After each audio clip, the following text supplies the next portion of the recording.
Hey guys, welcome to Brian's Man Cave.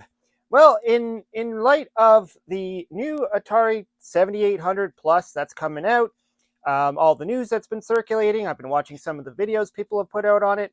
I thought it'd be great to do a video about my 5 favorite games that I like to play on the Atari 7800. Now, as far as me ever picking one of those things up, I'm still on the fence. I mean, when I like the idea when the Atari 2600 Plus came out, that it played 7800 cartridges, and this thing, it's pretty much the same idea. But it looks like the 7800 Pro system. It does have the wireless controllers, which is neat, and I hear that it's got a different emulation system running on it. But currently I still have an Atari 7800, so I don't know if I'll ever want to pick that one up or not. It's hard to say. I mean, we've got so many of these devices and stuff already. So anyways, before I get to my 5 favorite 7800 games, I just want to also send a reminder that we have Napoleonic Wars still for sale for the Intellivision. So I'll leave a link down below if you want to check it out. But yeah, I offer it as a sealed product, or I have an option where you can get a signed copy, where I'll actually open it and sign it and number it. So a bunch of them have already been sold that way. No extra cost. It's just something that some people have requested. So I thought I'd just bring that up. Anyways, let's get to the 5 favorite games that I like to play. So number 1, pole position 2. So these aren't going to be in a specific order. I'm just going to, I'm not going to say this is my top favorite or least favorite. These are just the 5 games. So pole position 2. This is the first game I obviously played on the 7800 because it came packed with it. And lots of great memories on this one. My friend actually, his mother won an Atari 7800 back in the day when it was like brand new on the shelves. She entered a contest and won an Atari 7800, and I never even heard of it. I mean, I remember she got it. They got it in the mail, and I'm like, "There's an Atari 7800. What the heck is that?" And so we went to play it, and it came with this game, and it's pole position. Now it's a really good version of pole position. I mean, it's pole position 2, but it's pretty much the same game. There's not a whole lot of difference to it. The graphics are great, and I used to play pole position a lot on the Commodore 64. So when I played it on the Atari 7800, I'm like, wow, this is pretty cool.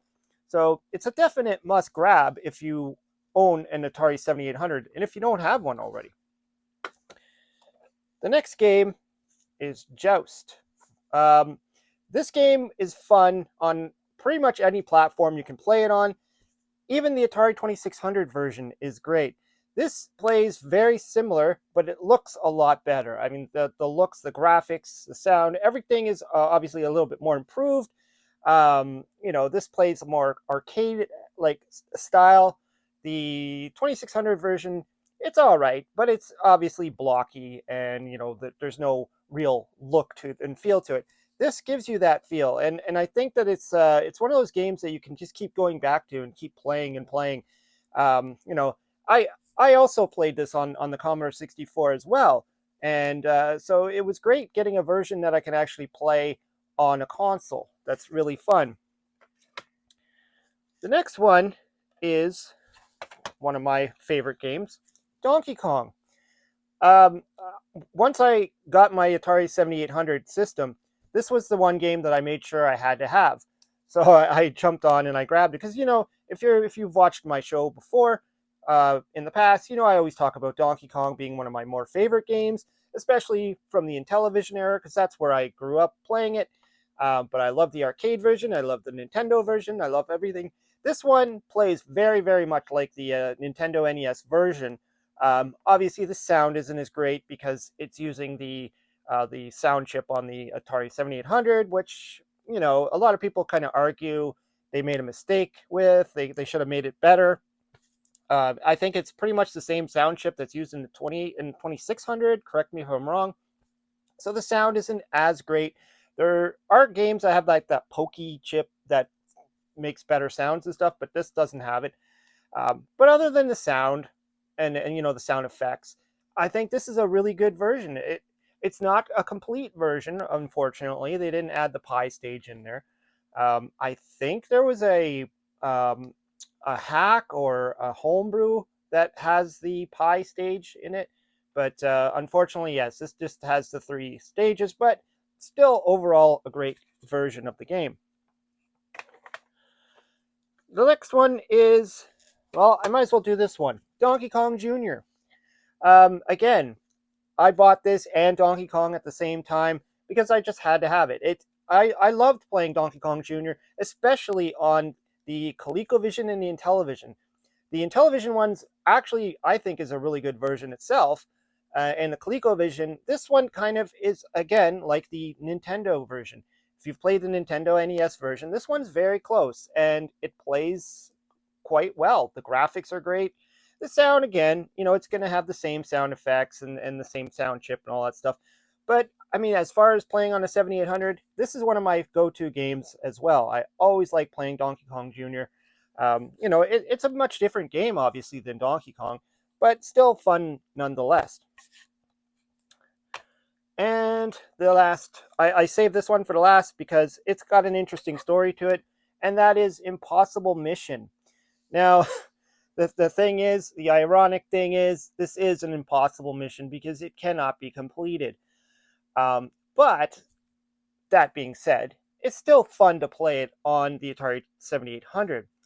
I remember, like, obviously back in the day, I always played this on the Commodore 64. I believe that was the original system the game was made on, and then it started to be ported out to other systems. Um, and I remember seeing this cartridge, like the box and all that, in a Toys R Us a very long time ago. And I thought, for some reason, I thought it was for the 2600. I'm like, how the heck did they make Impossible Mission for the 2600? But then I found out it was actually for the 7800. And I wanted to try it, even though I knew later on that, like, I found out that this game cannot be beat. And the reason why it can't be beat is that there is a glitch in the randomization of the objects, I believe, that puts map pieces behind things you can't search, like the computer, the terminal computer, or something like that. So it basically makes the game impossible. If you don't know this game, you're a dude running around. You have to search items like refrigerators and couches and tables and stuff like that, and you get map pieces, and then you got to put the puzzle pieces, or it looks like maps. It's like puzzle pieces. You got to put them all together. You got to figure out which ones go together, and then you get a passcode, and then you got to go find I believe his name is Alvin Adam Bender or something. You got to find his room, and then you complete the game. Uh, but in this version of it, you can't get all of the pieces because some of them are stuck in an area that you cannot get it.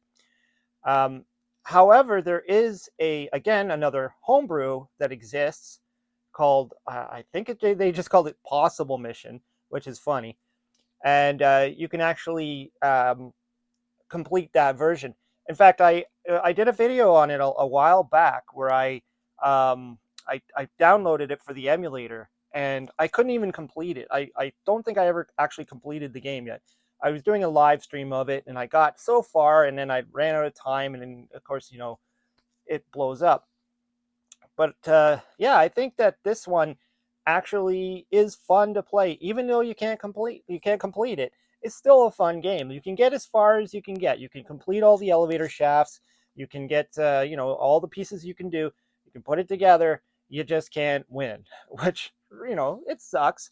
But I mean, this is what we had to deal with back in the day, right? Cartridges, once they made them, the game was sold packaged. There was no updating of games back in the day. I do believe, though, now that I think about it, the European one, like the PAL version, was solvable.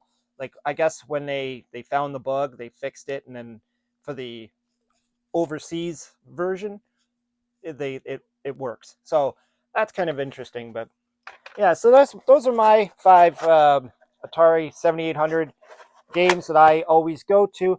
I mean, there's a few others that I still like to play as well, like Miss Pac-Man, and like I got a bunch of other ones that I would always throw in there as well.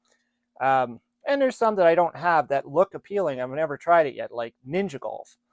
That's one of those games I still have to give it a shot because I haven't even looked into how you even play that game. Anyways, let me know what you think. What are your favorite games for the Atari 7800? I always like to hear what you have to say. Throw your comments down below, and we'll talk to you later.